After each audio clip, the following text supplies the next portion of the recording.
बिस्मिल्लाहिर्रहमानिर्रहीम।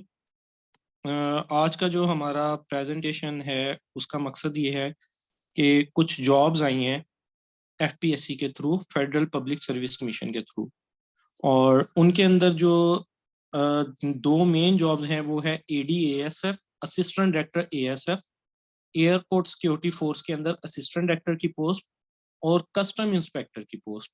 Custom inspector अलहदा से इदारा है और उसके अंदर ये जो है 16 ग्रेड की जॉब है। हमने आज के लेक्चर में ये देखना है कि इनके ऊपर अप्लाई किस तरह से करते हैं, क्राइटेरिया क्या है, क्या रिक्वायरमेंट्स हैं, जो एफपीएससी है उसकी क्या रिक्वायरमेंट है कि कौन सा जो है कैंडिडेट, उसमें क्या करेक्टरिस्टिक हों, क्या चीज़ें उसके पास हों तो वो इस पे अप्लाई कर सकता है। इसके अलावा हमने सिलेबस देखना है एडी एएसएफ और कस्टम इंस्पेक्टर का।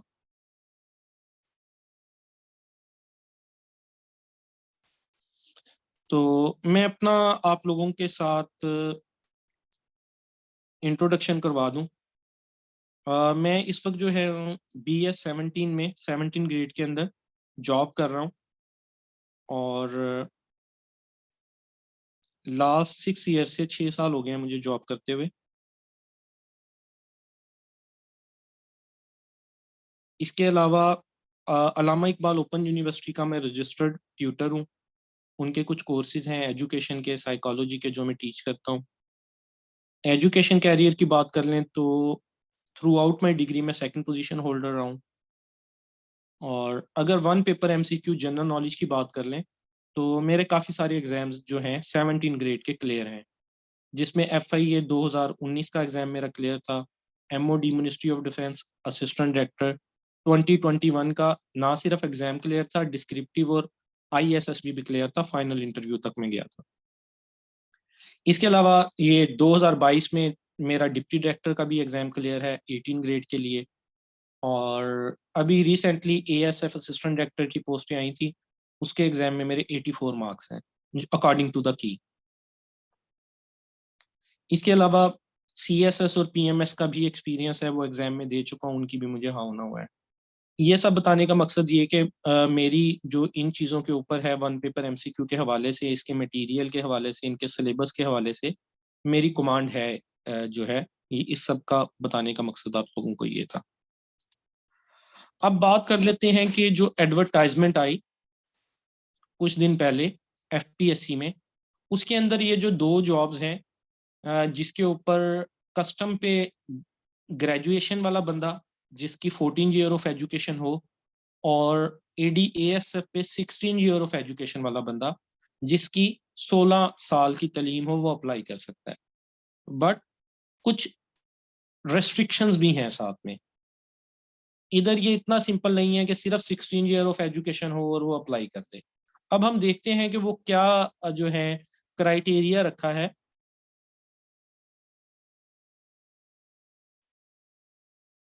मेरी वॉइस आप लोगों को नहीं आ रही क्या?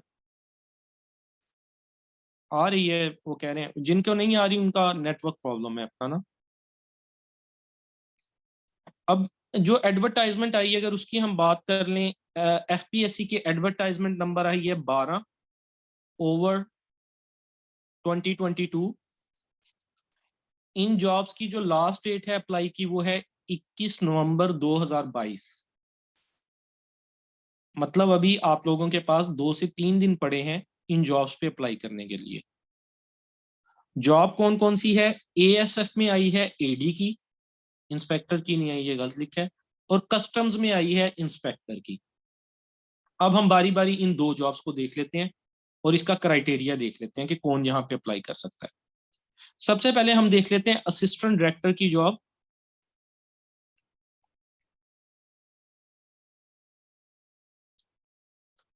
जो कि 17 स्केल जॉब है, परमानेंट है, एयरपोर्ट सिक्योरिटी फोर्स के अंदर ये जॉब है। ASF, airport security force, AD की ये जॉब है। इसके लिए क्वालिफिकेशन क्या चाहिए?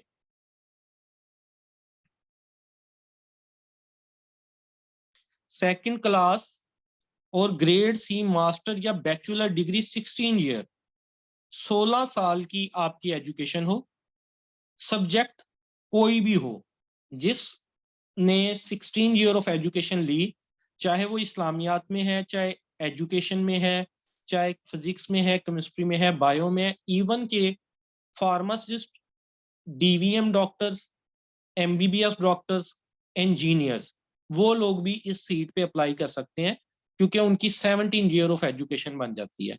तो यहाँ पे रिक्वायर्ड सिर्फ 16 ईयर ऑफ एजुकेशन है किसी भी फील्ड में। यहाँ पे थोड़ा सा जो अब लग जाता है क्राइटेरिया, जिसमें कुछ लोग नहीं पूरे आएंगे, वो है फिजिकल स्टैंडर्ड।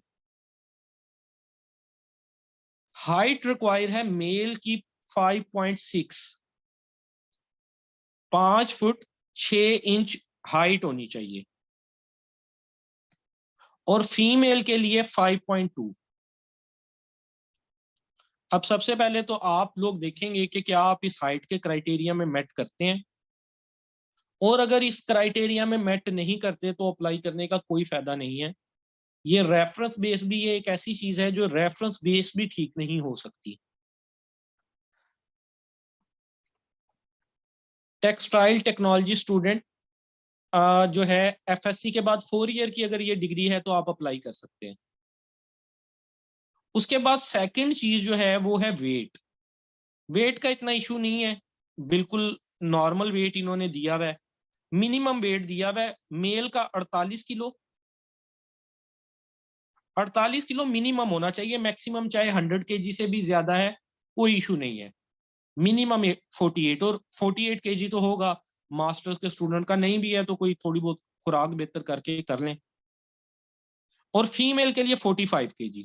ये जो बहुत ज्यादा डाइट करती हैं उनको जरा थोड़ा सा ख्याल करना पड़ेगा, कि जो कहती हैं कि लक 28 कुड़ी दा 47 वेट 40, वो अच्छा उस गाने के मुताबिक भी 45 तो होना चाहिए एटलीस्ट, अगर लेकिन 45 से भी कम है तो आपको 45 करना पड़ेगा। उस गाने में भी मेरा ख्याल 47 तो बनता है ना, लक 28 कुड़ी दा 47 वेट कुड़ी दा। तो 45 मिनिमम वेट होना चाहिए, मैक्सिमम इससे ज्यादा 100 kg भी हो तो चलेगा। उसके बाद चेस्ट मेजरमेंट है मेल के लिए, 32 इंच की छाती होनी चाहिए, आमतौर पे होती है। एज देखिएगा 30 + 5 ईयर, 22 साल से लेके 35 साल तक का बंदा या बंदी इस पे अप्लाई कर सकता है। यहाँ ये चीज याद रखिएगा, अगर किसी की उम्र 22 से कम है, 21 साल है, तो वो भी इस पे अप्लाई नहीं कर सकता। कई लोगों ने अपनी उम्र जो है कम लिखवाई होती है ना शनाख्ती कार्ड पे, और वो अभी जो है 18-19 की बनती होगी पापा की परी, तो वो जो है यहाँ पे नहीं अप्लाई कर सकते। 22 से 35 साल के एज लिमिट के अंदर ही लोग इस पे अप्लाई करेंगे। सीटों की तादाद अच्छी है, 23 सीटें हैं। उसके बाद ये डिफरेंट डोमिसाइल वाइज जो है वो सीटें इसके अंदर किए हुए हैं, इन चीजों में हम नहीं जाते। और इसके अंदर एक चीज है कि असिस्टेंट डायरेक्टर एएसएफ बड़ी अच्छी इस हिसाब से अपॉर्चुनिटी है कि आमतौर पे एफपीएससी की जो सीटें होती हैं, पहले होता है स्क्रीनिंग टेस्ट, 100 नंबर का एमसीक्यू का टेस्ट, 100 मार्क्स का एमसीक्यू का टेस्ट। उसके बाद डिस्क्रिप्टिव टेस्ट होता है जिसमें इंग्लिश का लिखवाते हैं, पेपर लेते हैं। लेकिन एएसएफ में आपका डिस्क्रिप्टिव टेस्ट नहीं होगा, सिर्फ एमसीक्यू पेपर होगा। उसके अगला स्टेप होगा वो आपकी जो ये फिजिकल रिक्वायरमेंट्स दी हैं कि इतनी हाइट होनी चाहिए, इतना वेट होना चाहिए, इतना चेस्ट होना चाहिए, उसको मैयर करेंगे, और उसके बाद जी इंटरव्यू हो जाता है। मतलब जहां एफपीएससी की बाकी सीटें 3 साल लगाती हैं, वहां आप समझ लें एएसएफ की सीट 2 साल लगाएगी। क्योंकि आप ये देखें, ये थोड़ा सा लॉन्ग प्रोसेस होता है एफपीएससी की सीटों का, लेकिन बड़ी अथॉरिटी वाली और अच्छी पर्क्स एंड प्रिविलेजेस वाली ये सीटें होती हैं। उसके बाद सेकंड सीट देख लें, अगर 1 मंथ भी कम है तो वो नहीं करेंगे, 1 मंथ भी अगर कम है तो वो नहीं करेंगे। नहीं, फिजिकल में लॉक नहीं और आई का इशू नहीं होता। हाँ जी, इसमें डिस्क्रिप्टिव नहीं होता। अप्लाई करने के तकरीबन 5 से 6 महीने बाद टेस्ट होता है। अच्छा, अगर आप क्वेश्चंस मेरे से आखिर में पूछ लें, जब मेरी ये स्लाइडें खत्म हो जाएं, तो मेरा ख्याल है वो ज्यादा बेहतर होगा। दूसरी सीट है इंस्पेक्टर कस्टम की। अच्छा, इन दोनों को मैं इकट्ठा डिस्कस कर रहा हूँ, एडी की सीट को और कस्टम की सीट को, क्योंकि इनका सिलेबस सेम है। मैं आगे चल के आपको इसका सिलेबस भी दिखाता हूँ। और बल्कि इनका क्या, जनरल नॉलेज की जितनी सीटें होती हैं उनका ऑलमोस्ट सिलेबस सेम ही होता है। रिजल्ट तकरीबन 2 साल बाद तक आता है। एफपीएससी अपनी सीट का रिजल्ट फाइनलाइज करते 2 साल लगा देता है। बड़े सब्र और तहम्मुल से चलना पड़ता है एफपीएससी के साथ। अभी तो पेपर हुआ है पिछले महीने नहीं बल्कि, हाँ पिछले महीने, एडीएएसएफ का, और अगली एडवर्टाइजमेंट भी आ गई है। इनकी 3-3 एडवर्टाइजमेंट्स भी आ जाती हैं और प्रोसेस अभी चल रहा होता है। थोड़ा सा लॉन्ग प्रोसेस है, बट जो लंबी रेस के घोड़े हैं, ये काम ही कम्पिटेटिव एग्जाम लंबी रेस का है। इसमें जल्दबाजी वाला नहीं है कि आपके 2 महीने में हम जॉब के ऊपर लग जाएं। ऐसा नहीं होता। आपको स्लो एंड स्टीडी चलना पड़ता है। और जो जरा ज्यादा ही एनर्जेटिक और इस तरह होते हैं, वो फिर 10-15 दिन पढ़ने के बाद साइड पे हो जाते हैं। तो इसमें वक्ती जुनून नहीं चाहिए, कंसिस्टेंसी चाहिए। या बाकी क्वेश्चंस के मैं आंसर आखिर में एड्रेस करूंगा, वरना ये कंप्लीट नहीं होगी हमारी प्रेजेंटेशन। अच्छा, दूसरी सीट जो हाई है वो है इंस्पेक्टर कस्टम या इंटेलिजेंस ऑफिसर की। ये रेवेन्यू डिपार्टमेंट में है। बड़ी अच्छी सीट है। इसकी क्लोजिंग डेट भी 21 नवंबर है। आज 18 है, तो कल सैटरडे, फिर संडे, मंडे तक, मंडे वाले दिन तक आप लोग इस पे अप्लाई कर सकते हैं। कैसे अप्लाई करना है वो भी ब्रीफली मैं आपको बताऊंगा। अच्छा, इसकी क्वालिफिकेशन इसमें जरा नोट कीजिएगा, ये थोड़ी समझने वाली बात है। बैचलर डिग्री, बैचलर डिग्री कहते हैं 14 ईयर ऑफ एजुकेशन। लेकिन अगली स्टेटमेंट पढ़िएगा, सेकंड क्लास और grade C bachelor degree from a recognised university with economics, commerce, stat, accounting, computer science, law, pharmacy, chemistry और फिजिक्स, या बीएस इंजीनियरिंग, कोई भी बीएस इंजीनियरिंग। अब ये जो उसने सब्जेक्ट मेंशन कर दिए, इनमें आपकी डिग्री होनी चाहिए। या इकोनॉमिक्स में जो 14 ईयर की डिग्री, चाहे बीए किया हो, इकोनॉमिक्स हो सब्जेक्ट उसमें आपका, या आपने उसमें स्टैट रखी हो या कॉमर्स रखी हो, या इन सब्जेक्ट्स का आपने बीएस किया हो। ठीक है, ये काफी सारे सब्जेक्ट हैं। या इंजीनियरिंग का, कोई भी इंजीनियरिंग की हो, किसी भी डिसिप्लिन में इंजीनियरिंग की हो, इंजीनियर भी अप्लाई कर सकते हैं। लेकिन इसके ऊपर MBBS doctor, DVM doctor, pharmacist, ये लोग अप्लाई नहीं कर सकते। इसके अंदर भी फिजिकल स्टैंडर्ड 5.6 हाइट है,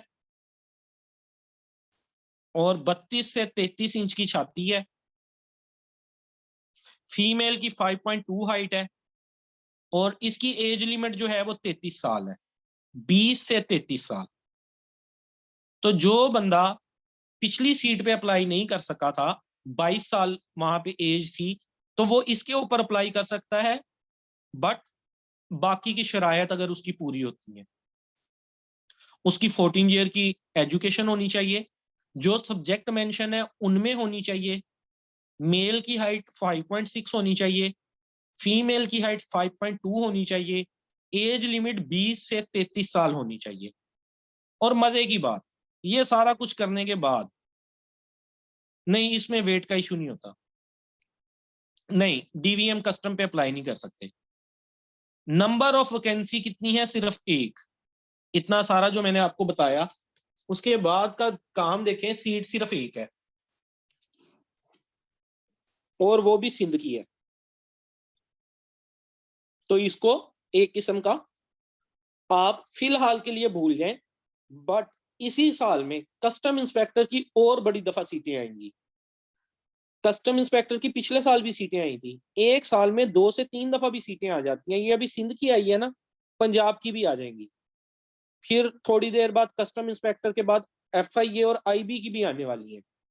सीटें एफपीएससी की पूरा साल आती रहती हैं, पीपीएससी की पूरा साल आती रहती है। ठीक है, ये कस्टम की सीट जो है, इसमें ये चीज समझिएगा कि इसमें स्क्रीनिंग टेस्ट भी होगा। स्क्रीनिंग टेस्ट होगा पहले, और उसके बाद डिस्क्रिप्टिव टेस्ट भी होगा। ये सीट बड़ी जबरदस्त है इंटेलिजेंस ऑफिसर की। ये जो बॉर्डर्स के ऊपर कस्टम का माल आ रहा है ना, फॉर एग्जांपल 1-1 करोड़ का पूरा ट्रक आ रहा है एडिडास के शूज का, वो कस्टम इंटेलिजेंस ऑफिसर ने उसको क्लियर करना है। तो अथॉरिटी है, 2-2 करोड़ के ट्रक आ रहे हैं, करोड़ों के ट्रक आ रहे हैं, आपको गिफ्टिंग बहुत मिलती है, ठीक है। अथॉरिटी वाली जॉब्स है, इसलिए लोग इसको चाहे 2 साल लग जाते हैं, लोग प्रेफर करते हैं इन जॉब्स को।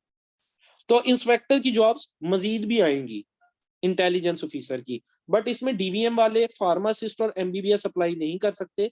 Engineers, commerce, economic, stat, accounting, computer, law, pharmacy, sorry pharmacist apply कर सकते हैं, फार्मेसी वाले कर सकते हैं, केमिस्ट्री और फिजिक्स वाले भी कर सकते हैं, और इंजीनियर्स भी अप्लाई कर सकते हैं। अब इनके ऊपर अप्लाई करने का तरीकाकार क्या है वो देख लीजिएगा। सिंपल, बहुत आसान है तरीकाकार एफपीएससी पे अप्लाई करने का। आपने चलान फॉर्म डाउनलोड करना होता है एफपीएससी की वेबसाइट से, और उसका प्रिंट ले लें। या ये नहीं कर सकते तो किसी फोटोस्टेट वाली की शॉप पे चले जाएं, उसको कहें एफपीएससी का चलान फार्म दे दे, वो आपको एक सफा सा दे देगा चलान फार्म का।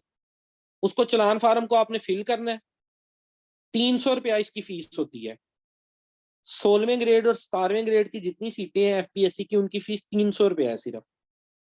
300 आपने जाके वो चलान को फिल करके आपने पे करना है नेशनल बैंक में, और उसके बाद ऑनलाइन अप्लाई कर देना है एफपीएससी की वेबसाइट पे। बिल्कुल आसान तरीका कार है, कोई लंबी चौड़ी डिटेल नहीं है। कुछ वो आपके बारे में पूछते हैं, आपका सीएनआईसी कब पैदा हुए, ये सारी चीजें।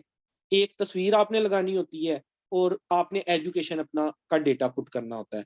अगर आप खुद कंप्यूटर या मोबाइल पे ये कर सकते हैं तो कर लें, वरना 100 रुपया लेता है इंटरनेट वाला, उसके पास जाए, उसको कहें जी।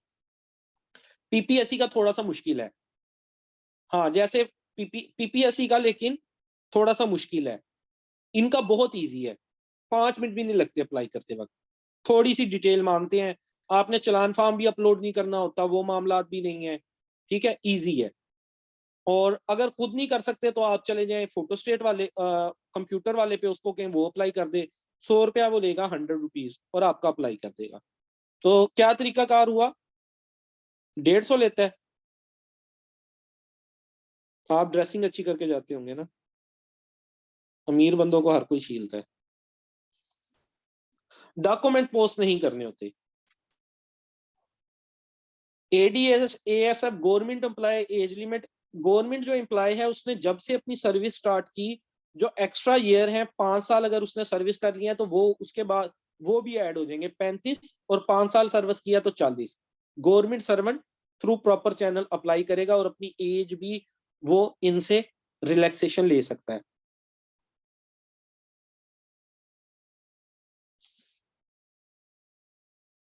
नहीं, इसकी पे आपको बैंक जाके ही पे करनी पड़ती है, और चलान फार्म पे ही पे करनी पड़ती है। जैसे ऑनलाइन सिस्टम आ गया पीपीएससी का पे करने का, इनका वो सिस्टम नहीं है। नहीं, इनका टोकन नंबर वगैरह नहीं होता, सिर्फ एक एप्लीकेशन का नंबर होता है, वो उसका आप प्रिंट लेके अपने पास रख लेते हैं।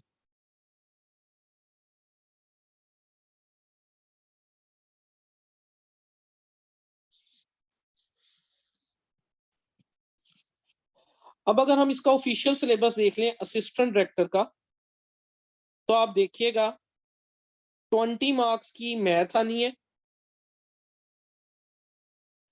Mathematics 20 marks, current affair 20 marks, Pakistan affair और इस्लामिक स्टडीज 20 मार्क्स, इंग्लिश जो है वो 20 मार्क्स, और एक चीज इसमें extra, security measures to maintain law and order, 20 marks का ये आना है। इसके अंदर एएसएफ का अपना एक एक्ट है, एएसएफ एक्ट उसको कहते हैं, वो तैयार करना होता है। इसका मतलब असिस्टेंट डायरेक्टर की सीट के लिए आपको 5 सब्जेक्ट तैयार करने पड़ते हैं जस्ट।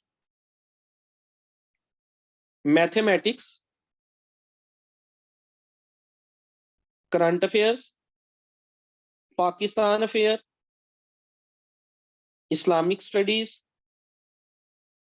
इंग्लिश 5 हो गई है, और सिक्योरिटी मेजर्स आती हैं ASF का एक्ट। 6 चीजें आपको तैयार करनी है सिर्फ।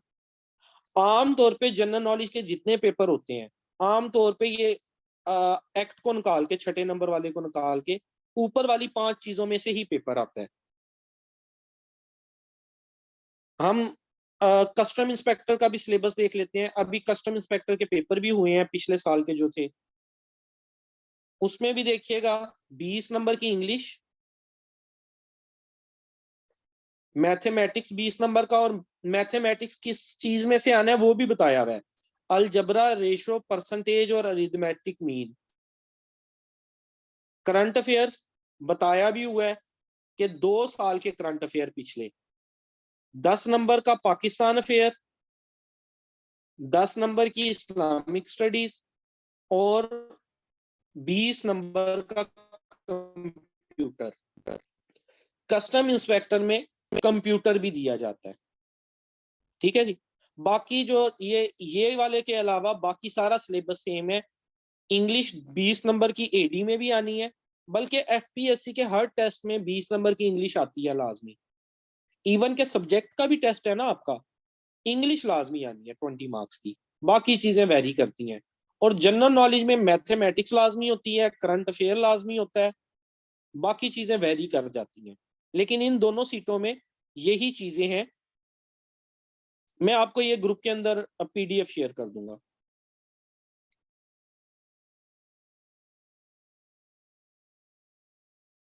सिलेबस का PDF ग्रुप में शेयर कर दूंगा।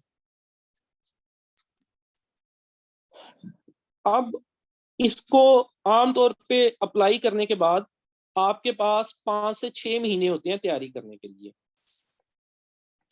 अब तैयारी करने के 2 तरीकाकार होते हैं।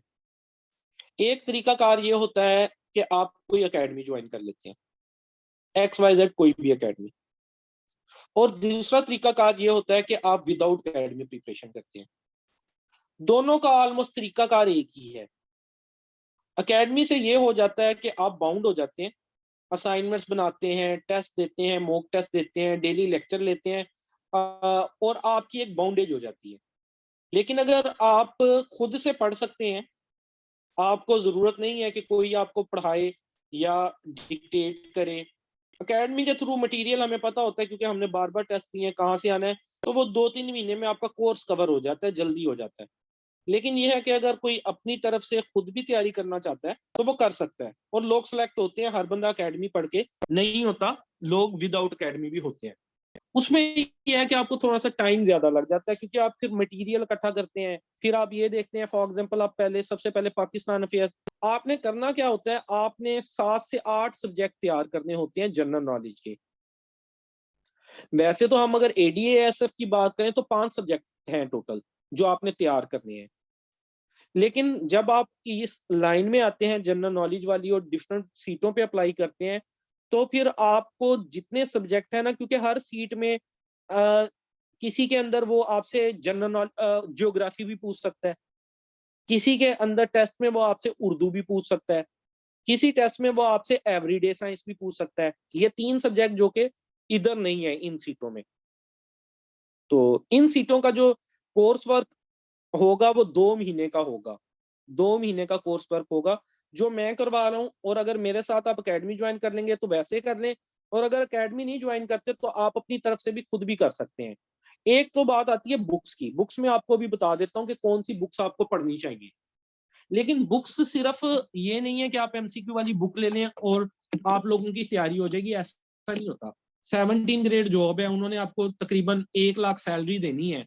आपको कोई जो है 7% प्रिविलेजेस, ट्रैवलिंग फ्री है, आपकी गाड़ी शाड़ी या कोई और चीजें भी मिल जाती हैं, डिपार्टमेंट वाइज वेरी करता है। तो इस तरह तो हर बंदा 16 ईयर एजुकेशन हो, 5.6 फुट कर दो और बंदा के मुझे लगा दो जी असिस्टेंट डायरेक्टर ASF, ऐसे नहीं होता। इसके लिए आपको फुल फ्लेज तैयारी करनी पड़ती है। इवन के CSS की जिस तरह तैयारी है ना, आपको उतने लेवल की तो नहीं कह सकते, लेकिन ऑलमोस्ट ये उसी तरह की तैयारी है। CSS सब्जेक्टिव तैयारी है, ये ऑब्जेक्टिव तैयारी होती है। आपने ऑब्जेक्टिव तैयार करनी है, इंटरव्यू देना है, और एटलीस्ट आपको 80+ नंबर लेने पड़ते हैं। पहली दफा जिस बंदे ने मुझे ये बात बताई थी आज से 4-5 साल पहले, तो मैंने कहा शायद एम ही छोड़ ही जा रहा है ना कि 80 नंबर लेने होते होंगे एफपीएससी के टेस्टों में, लेकिन वाकई ही 80 नंबर लेने होते हैं। और पहले मैं समझता था, मैं टेस्ट देता था, मेरे खुद इतने ही आते थे 40-45, फिर मैं 50 पे आ गया, 50-55 पे, फिर मैं 60 पे आया। मैं समझता था इतने नंबर नहीं आ सकते, लेकिन अब अल्लाह का करम है, मैं जब खुद टेस्ट देने जाता हूँ तो इजीली 80+ मार्क्स जो हैं वो आ जाते हैं। पढ़ना पड़ता है, किताबें पढ़नी पड़ती हैं। एक तो जो किताबें आपने पढ़नी है उसमें 2 बुक्स हैं जो लाजमी तौर पे आपने पढ़नी होती हैं। एफपीएससी के model papers, pass model papers,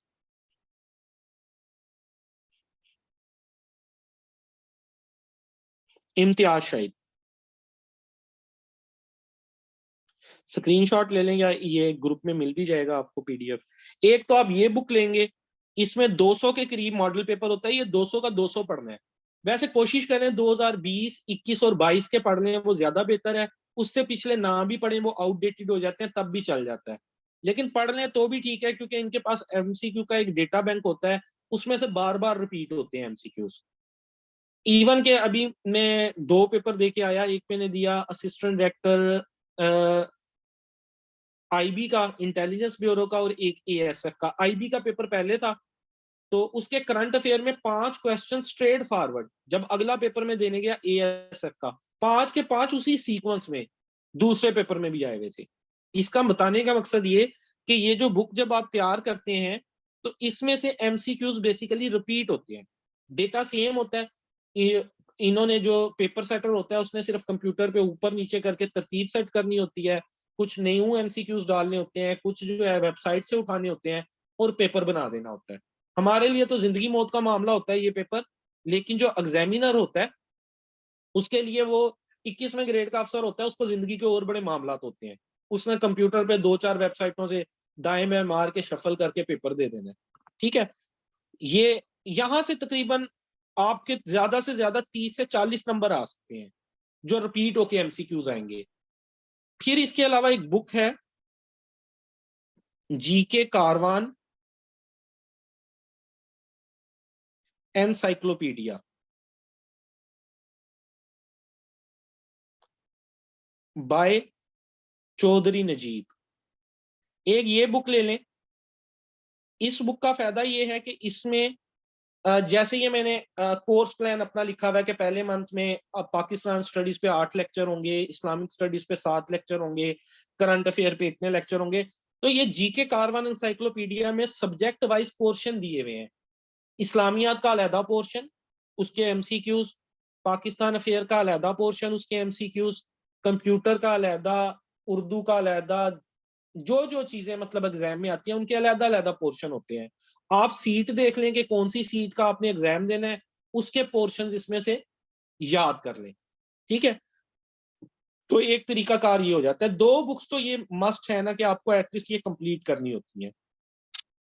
और फिर साथ एक तरीका कार होता है, आप ना जैसे अभी टाइम है काफी पेपर आने में, तो आप वीक बेस पे एक सब्जेक्ट स्टार्ट करते हैं। फॉर एग्जाम्पल पाकिस्तान अफेयर, मैं जो लोग मेरे साथ ये इस कोर्स में होंगे, मैं उनको पाकिस्तान अफेयर जब स्टार्ट करवाऊंगा तो उस पर हमारे 8 लेक्चर होंगे। 4 लेक्चर हो जाएंगे प्री पार्टीशन पे, पाकिस्तान बनने से पहले के मामला, 1947 से पहले, पोस्ट प्री पार्टीशन, मतलब पाकिस्तान बनने से पहले के जो हमारे लीडरान थे। यहाँ पे जब सबसे पहले मोहम्मद बिन कासिम आया था, पहला मुसलमान, यहाँ पे पहले हिंदू रहते थे ना, तो यहाँ कैसे इस्लाम आया, कैसे पाकिस्तान बना।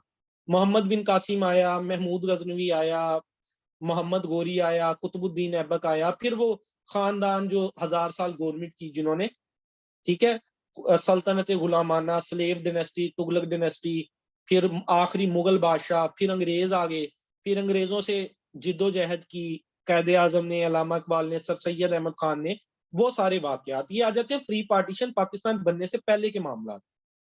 इस पे 4 लेक्चर होते हैं, फिर 4 लेक्चर होते हैं पोस्ट पार्टीशन पे, पाकिस्तान बनने के बाद क्या मामला हुए।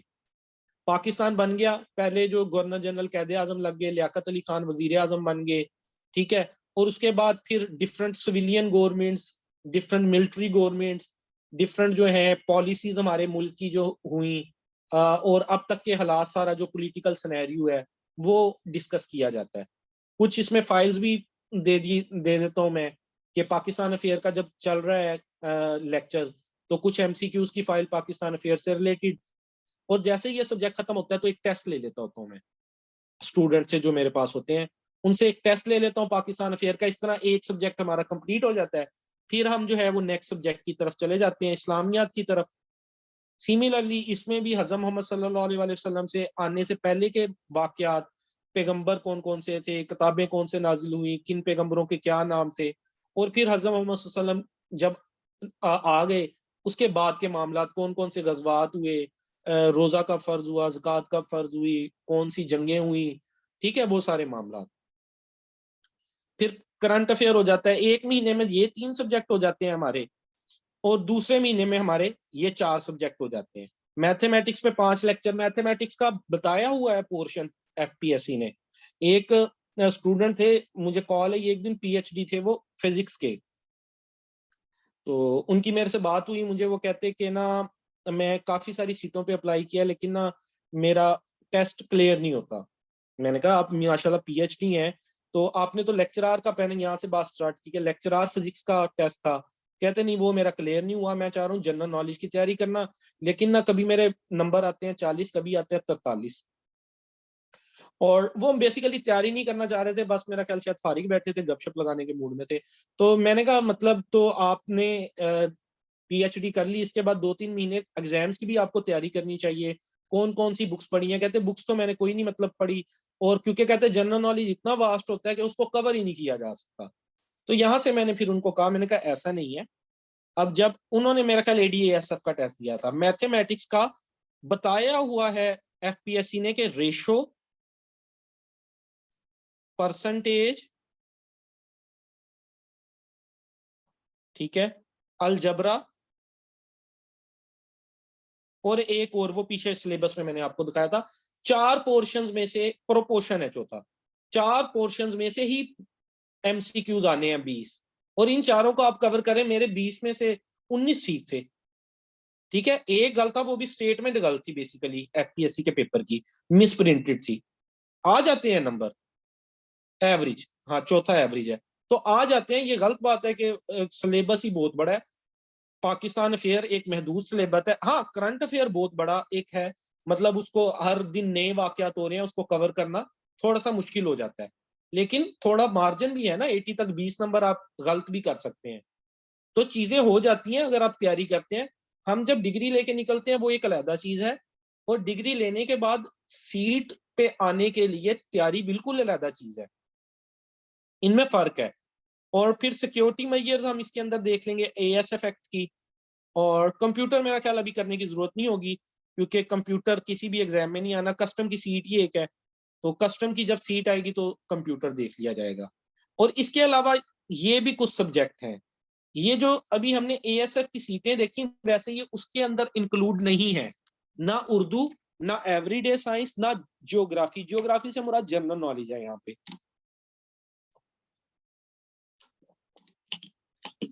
बट जो भी तैयारी करता है वन पेपर एमसीक्यू की, जो लोग पुराने खिलाड़ी हैं इस गेम के, उन्हें पता होगा कि जब भी डिफरेंट सीटें आती हैं तो उसमें थोड़ा बहुत ही किसी के अंदर वो कहेगा एवरीडे साइंस, और पाकिस्तान अफेयर को निकाल देगा। पाकिस्तान अफेयर नहीं पूछेगा, 20 नंबर की एवरीडे साइंस पूछेगा।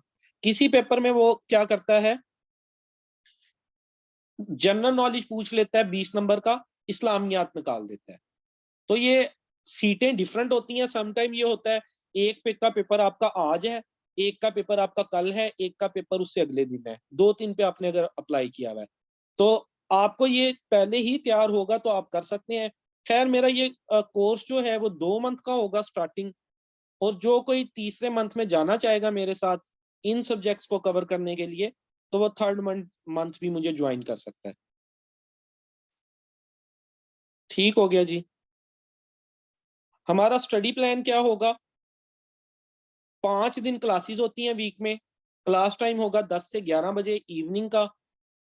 डेली बेसिस पे एक असाइनमेंट में देता हूँ, डेली बेसिस पे एक मार्क पेपर देता हूँ एफपीएससी का, हम एफपीएससी के पेपर को जो है वो डेली बेसिस पे एक मार्क देके उस पर डिस्कशन हो जाती है डेली 2 घंटे की ना, 8 से 10 तक स्टूडेंट्स आपस में डिस्कस करते हैं, तो वो चीजें काफी सारी रिवाइज हो जाती हैं। और फिर वीकली हर वीक जो सब्जेक्ट कवर होता है उसका मॉक टेस्ट हो जाता है। तो ये जी एक हमारा जो है सिलसिलाकार रहता है स्टडी का।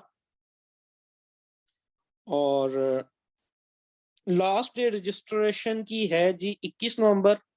21 नवंबर से आपकी क्लासें स्टार्ट होंगी। आज की जस्ट फ्री ओरिएंटेशन क्लास थी जिसमें कुछ मैंने आपको चीजें बता दी, ठीक है, कि किस तरह से आपने चीजों को कवर करना है। और अगर आप चाहेंगे कि एक दो फ्री क्लासेस हो तो वो मेरे ना, आप मुझे मैसेज कर सकते हैं। यूट्यूब पे कुछ लेक्चर्स पड़े हैं, फॉर एग्जाम्पल मैथमेटिक में, उसका आपको लिंक शेयर कर दूंगा। इंग्लिश को कैसे कवर करना है उसका लिंक शेयर कर दूंगा। वो आप एज ए मॉक या एज ए डेमो क्लास के तौर पे उनको देख सकते हैं। तो 21 नवंबर से मंडे से हमारी प्रॉपर क्लासेस स्टार्ट होंगी और क्लास टाइम 10 से 11 बजे होगा। फी जो है वो 3000 पर मंथ है। ये पर मंथ फी है, इसको पहले क्लियर रखिएगा, क्योंकि इकट्ठी मैं नहीं लेता। कुछ स्टूडेंट जो है इनकंसिस्टेंट होते हैं, वो दरमियान में छोड़ जाते हैं। वो शुरू में ही इकट्ठे पैसे लिए हो तो उनका ज्यादा, बल्कि नुकसान उनका ज्यादा है। मेरी कोशिश यही होती है कि जो स्टूडेंट मेरे साथ अटैच हुए हैं वो थोड़ा थोड़ा करके, और शुरू में भी अगर 5-6 दिन नहीं स्टूडेंट जिसको समझ आई ना, वो ये वाली फीस भी अपनी रिटर्न ले सकता है मेरे से। जिसको मेरा स्टाइल नहीं समझ आया या अपनी कोई मजबूरी बन गई, उसको लगता है मैं नहीं कर सकता, कोई वजह बन गई, उसने को लगा कि यार नहीं ये स्टैंडर्ड मुश्किल है, ये मेरे से नहीं होगा, तो वो भी अपनी फीस भी वापस ले सकता है, ये 3000 शुरू में, ठीक है। लेकिन जिनको समझ आ जाता है वो अगला मंथ, फिर अगले मंथ मेरे साथ अटैच हो जाए, फिर थर्ड मंथ अटैच हो जाए, आप लोगों का आसानी के लिए ये तरीकाकार लिखा है रजिस्ट्रेशन का। अब आप लोगों के जो भी क्वेश्चंस है ना, वो मैं आप लोगों के एड्रेस करूंगा। आप लोगों के ने काफी सारे मेरा ख्याल ऊपर क्वेश्चन किए हुए हैं। एडी का सिलेबस दिखा दूं दोबारा, रुकें फिर एडी का सिलेबस दिखा दूं पहले। ये जी एडी का सिलेबस है। यहाँ पे यहाँ इंग्लिश नहीं लिखी हुई, इंग्लिश है 20 मार्क्स की।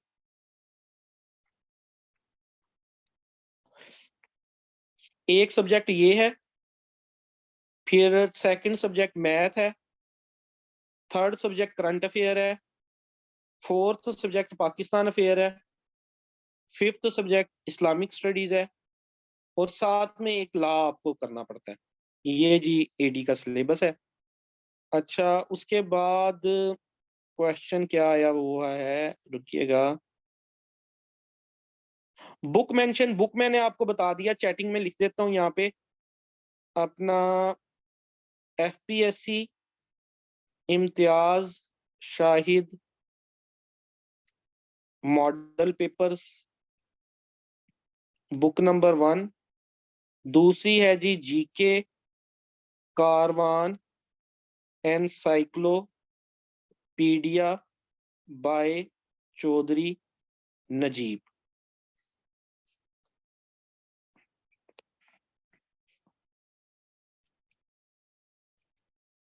अच्छा, उसके बाद वेबसाइट, वेबसाइट पाक एमसीक्यूज बहुत अच्छी एक एप्लीकेशन है, ये इंस्टॉल कर लें। इसके अलावा टेस्ट पॉइंट डॉट पीके, ये बड़ी अच्छी है, एक्सप्लेनेशन के साथ इसके आंसर दिए हुए हैं। इम्तियाज शाहिद और कारवान बुक कह सकते हैं आप इनफ है। ये दो करके आप 14 स्केल तक की सीटें क्लियर कर लेंगे। जो 17 वाली क्लियर करनी होती है ना, उसके लिए थोड़ा सा एक्स्ट्रा माइल जाना होता है, आपको हर सब्जेक्ट को अलग अलग कवर करना होता है।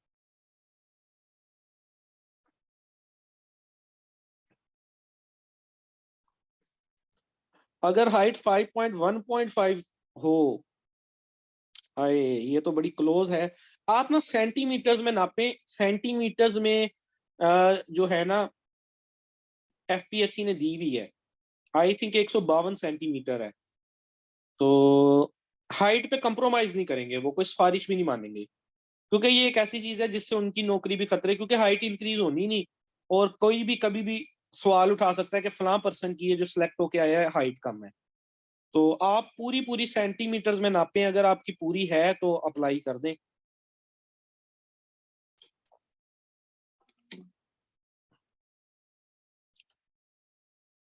डेमो क्लास का एफपीएससी में नेगेटिव मार्किंग नहीं होती, नेगेटिव मार्किंग एफपीएससी में नहीं होती जी। एडी की सीट पे अप्लाई करने के बाद मैसेज की इंफॉर्मेशन नहीं आती। एफपीएससी का थोड़ा सा सिस्टम स्लो है, ये मैसेज या मेल वगैरह नहीं करते, आपको खुद ही वेबसाइट को बार बार विजिट करना होता है। वो ग्रुप्स हैं, आप लोग सारे ही मेरा ख्याल मेरे ग्रुप्स में ऐड हैं। तो जब भी इनके एग्जाम आते हैं, अब फेज 5 के इनके एग्जाम आ रहे हैं, इनके होते हैं डिफरेंट फेजेस में, फेज 1 में, phase 2, phase 3, phase 4, phase 5। Phase 5 के जब एग्जाम अब आए हुए हैं वो पता चल जाता है। जब फेज 6 के हैं, हर तरफ धूम मच जाती है, सोशल मीडिया का जमाना है, और जिसको नहीं पता चलता इसका मतलब है वो स्टूडेंट ही नॉन सीरियस है। एक स्टूडेंट एडी एएसएफ के पेपर के अगले दिन मुझे मैसेज करता है, पेपर हो गया अगले दिन, सर एडी एएसएफ की रोल नंबर स्लिप्स नहीं आई। मैंने कहा बच्चे उसका तो टेस्ट हो गया कल। तो जो इतना नॉन सीरियस है, जिसको रोल नंबर स्लिप का भी नहीं पता, तो वो इसका मतलब नॉन सीरियस है, उसकी तैयारी नहीं है। जो तैयारी करता है ना, वो हर चीज पे नजर रखता है, वो तो सीटों पे भी नजर रखता है। डेली बेसिस पे वो एफपीएससी, पीपीएससी, एनटीएस सारी वेबसाइटें विजिट करता है, ग्रुपों में ऐड होता है। आजकल तो सोशल मीडिया का जमाना है, और अगर अभी भी पुराने दौर में रह रहे हैं आप लोग, तो फिर तो मुश्किल है। ये वो मैसेज मुसी या वो नहीं करते, आपको खुद एफपीएससी की वेबसाइट को विजिट करना पड़ता है। हंजा, आप मुझे जो है ना मैसेज कीजिएगा इनबॉक्स, आप मुझे हंजा इनबॉक्स कर सकते हैं। एग्जाम वीडा बहुत अच्छी वेबसाइट है, उसमें से भी आता है पेपर। देखें, बात ये है कि जो बंदा वर्सटाइल नहीं होगा ना, डिफरेंट सोर्सेज को नहीं पढ़ेगा। अब ऐसा नहीं हो सकता, देखें हम कहते हैं समटाइम यार एग्जाम बीडा में से आ गया, पाक एमसीक्यूज में से आ गया, तो इतना लकी कौन हो कि सिर्फ उसने वही वेबसाइट पढ़ी हो। ये उनके लिए फायदामंद होता है, जो पढ़ता है ना वो एग्जाम बीडा भी पढ़ेगा, वो पाक एमसीक्यूज भी पढ़ेगा, वो 3-4 सोर्सेज वहां से भी पढ़ेगा, बुक्स भी पढ़ेगा, इम्तियाज शायद भी उसने पढ़ी होगी। तो जहां मर्जी से पेपर आएगा वो क्लिक कर जाएगा। बाकी ऐसा नहीं होता कि पूरा पेपर एक वेबसाइट से आ जाए, और कोई वेबसाइट से भी पेपर आ जाना कोई इतनी आसान बात नहीं होती है। एक वेबसाइट पे कम से कम 20,000 25,000 एमसीक्यूज होते हैं, 20 से 25,000 एमसीक्यूज होते हैं। ये तो नहीं होता कि 200 एमसीक्यू, 200 या 250 एमसीक्यूज पढ़े थे उसमें से पेपर आ गया। पीपीएससी एग्जाम की भी सेम यही प्रिपरेशन होती है बिल्कुल। पीपीएससी एग्जाम थोड़ा सा ज्यादा टफ होता है। पीपीएससी एग्जाम में दो सब्जेक्ट और ऐड होते हैं, उर्दू और कंप्यूटर, ये लाजमी होते हैं। एफपीएससी में ये आमतौर पे नहीं आते। पीपीएससी में ये दोनों एग्जाम सब्जेक्ट होते हैं, नेगेटिव मार्किंग होती है, और पेपर भी टफ होता है। एफपीएससी का पेपर कंपैरेटिवली आसान होता है, इसीलिए तो मेरिट 80+ जाता है। पीपीएससी का पेपर मुश्किल होता है, इसलिए जो मेरिट है वो 50, 55, 60 तक जाता है। बात वही है, आसान पेपर है तो मेरिट अप चला जाएगा, 80 पे चला जाएगा। मुश्किल पेपर है तो कंपैरेटिव मेरिट ही बनना है ना आपका। हाँ, एमओडी में कंप्यूटर है, एमओडी में सारा कुछ ही है। एमओडी वाले तो आपसे इकोनॉमिक्स, पब्लिक एडमिनिस्ट्रेशन और हर सब्जेक्ट पूछ सकते हैं। एमओडी का सरप्राइज टेस्ट होता है, कोई भी सब्जेक्ट पूछ सकते हैं वो। नहीं, सीएसएस की मैं प्रिपरेशन नहीं कराता, मैं वन पेपर एमसीक्यू की जो है प्रिपरेशन करवाता हूँ, और पीएमएस के कुछ सब्जेक्ट्स की, सीएसएस के सब्जेक्ट्स की नहीं करवाता। और जो है आपको कोई लिंक मैं यहाँ पे शेयर कर देता हूँ, रुकिएगा, मैं जो यूट्यूब पे जाना पड़ेगा। किसका कर दूं, मैथ का कर दूं आपके साथ, या इंग्लिश का कर देता हूँ। मैथ और इंग्लिश दोनों का कर देता हूँ, थोड़ा सा आपको वो हिंट मिल जाएगा कि तैयारी जो है वो किस तरह से। इंग्लिश का कर देता हूँ, ये मुझे इंग्लिश वाला मिल गया। इसको कॉपी कर लीजिएगा क्योंकि अभी ये खत्म हो जाएगी, तो जो है वो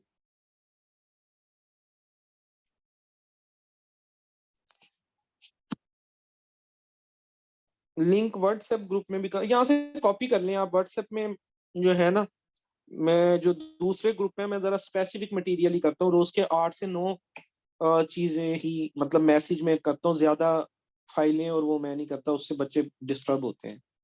जो काम की बात होती है जस्ट वो, ये भी ये फिलहाल नहीं वहां पे किया जा सकता। यहाँ से कॉपी कर लें आप जी। और कोई क्वेश्चन?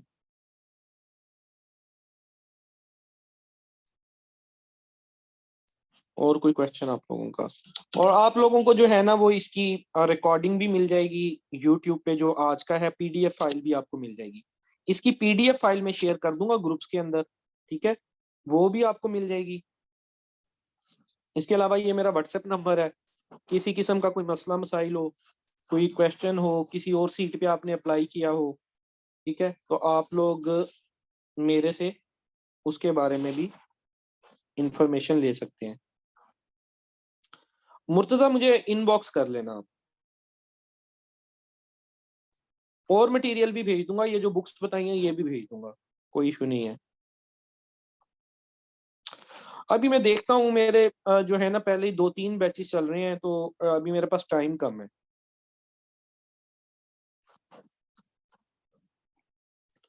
लॉन्ग टाइम याद नहीं रहता है, इसकी वजह यह है कि आप पेपर से 10 से 15 दिन पहले पढ़ते हैं। आपने जब पेपर को पढ़ना है 2-2 3-3 बार एक एक पेपर को पढ़ना पड़ता है। For example PPSC Imtiaz Shahid के पेपर बताए ना, पास पेपर, पहली रीड में तो वो याद नहीं होगा जो न्यू बंदा है। कम से कम आप 50 पेपर पढ़ें, फिर उन 50 को दोबारा रिवाइज करें, फिर अगले पेपर पे जाएं उनको रिवाइज करें। बार बार रिवाइज करके चीजें याद रहती हैं, वरना चीजें पढ़ी होती हैं फिर ऐसा लगता है कि भूल गई हैं।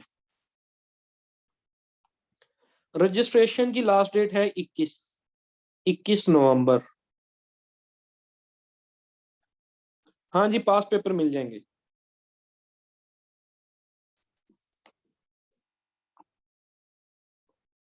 पास पेपर की बाजार से भी बुक मिल जाती है वैसे तो। एफपीएससी इम्तियाज शाहिद का लेटेस्ट एडिशन, एग्जैक्ट अब मुझे नंबर तो उसका याद नहीं, तो आप देख लीजिएगा जिसमें 2022 के पेपर शामिल हो वही लीजिएगा। कोशिश किया करें 2021, 2022, 2020, इन 3 सालों के ज्यादा पेपर पढ़ा करें, इनमें से रिपीट हो जाते हैं। अब तो यार पीडीएफ आ जाती हैं ग्रुपों के अंदर, उसका प्रिंट ले लिया करें। 2021 के सारे पेपर, 2022 के सारे पेपर, उनका पीडीएफ आता है, उसका प्रिंट ले लें, वो भी एक तरीका कार है।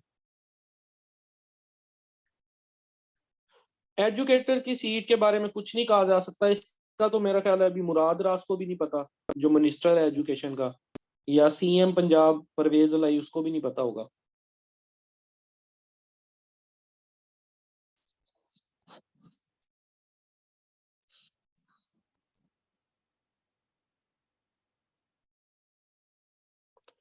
इंग्लिश में क्या कवर करवाऊंगा? इंग्लिश की मैंने ऊपर यूट्यूब लिंक अभी ये कमेंट्स में देखें, ये चैटिंग में देखें, मैंने एक लिंक शेयर किया है यूट्यूब का, उसको आप देखिएगा।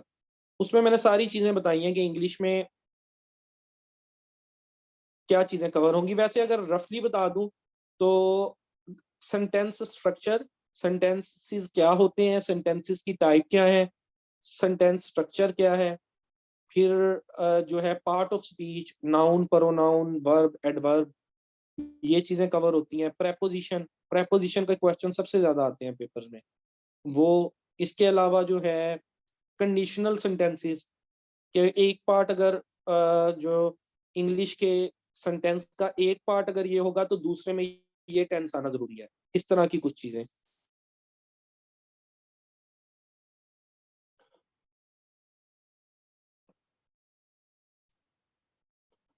हाँ जी, एजुकेटर का भी फिलहाल उनको खुद भी नहीं पता क्या क्राइटेरिया है। कभी कह देते हैं पीपीएससी के थ्रू आएंगी, कभी कह देते हैं एनटीएस के थ्रू आएंगी, कभी कह देते हैं डिस्ट्रिक्ट वाले रखेंगे। फिर 5,000 सीटों की समरी, वो भी 5,000 सीटें मेरा ख्याल है गुजरा वाला गुजरात की सुने, जो एरिया परवेज लाई का अपना है ना, उन एरियाज की सीटों का मैंने सुने। बाकी अभी एग्जैक्टली कुछ भी नहीं पता होता जब तक फाइनल ऑफिशियल एडवर्टाइजमेंट ना आए। तो एजुकेटर की सीटें बहुत अरसा हो गया, 4 साल हो गए हैं। ये वैसे स्टूडेंट्स के साथ जुल्म है, क्योंकि बहुत सारे अब स्टूडेंट हैं जो मतलब डिग्रीज करके निकले हुए हैं और अनएम्प्लॉयड हैं।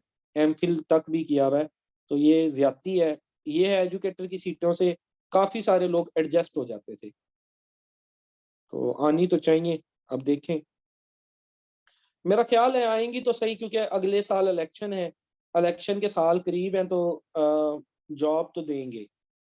लेकिन पाकिस्तान की पॉलिटिकल हालत का भी कोई पता नहीं ना चलता। एक महीने कोई वजीर आजम होता है, अगले महीने कोई और वजीर आजम हो जाता है। वजीर आला का देख लें, किस महीने कोई एक महीने में दो दो वजीर आला चेंज हो जाते हैं, दो अलग पार्टियों के होते हैं।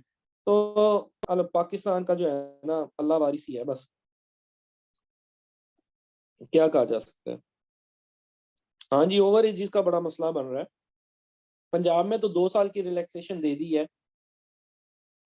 पंजाब में इस साल की एडवर्टाइजमेंट दिसंबर तक, जो बाय रूल है मे भी उसको एक्सटेंड कर दे, लेकिन हर जॉब में 2 साल की जो है ना, इवन पीएमएस के एग्जाम में भी 2 साल की एज रिलैक्सेशन शामिल है। अगले साल भी रिवाइज हो जाएगी। वैसे क्लैरिफिकेशन आई थी कि ये 31 दिसंबर तक है। बाकी उन्होंने कहा था कि एसएनजीडी सर्विसेज एंड एडमिनिस्ट्रेशन डिपार्टमेंट से कोई आएगा हमें लेटर, तो हम इसको बढ़ा देंगे, और वो डेफिनेटली आएगा। 2 साल की एज रिलैक्सेशन हो गई हुई है। चलें ठीक है, मेरा ख्याल आप लोगों का कोई क्वेश्चन नहीं है, बस गपशप लगाने के मूड में है ना। तो चलें ठीक हो गया जी। अल्लाह हाफिज, अपना ख्याल रखिएगा। बाकी किसी किस्म का कोई मसला हो, आप मुझे मतलब व्हाट्सएप भी कर सकते हैं। चीज़ों को कुछ चीज़ों को एडजस्ट किया जा सकता है, ठीक है। अल्लाह हाफिज।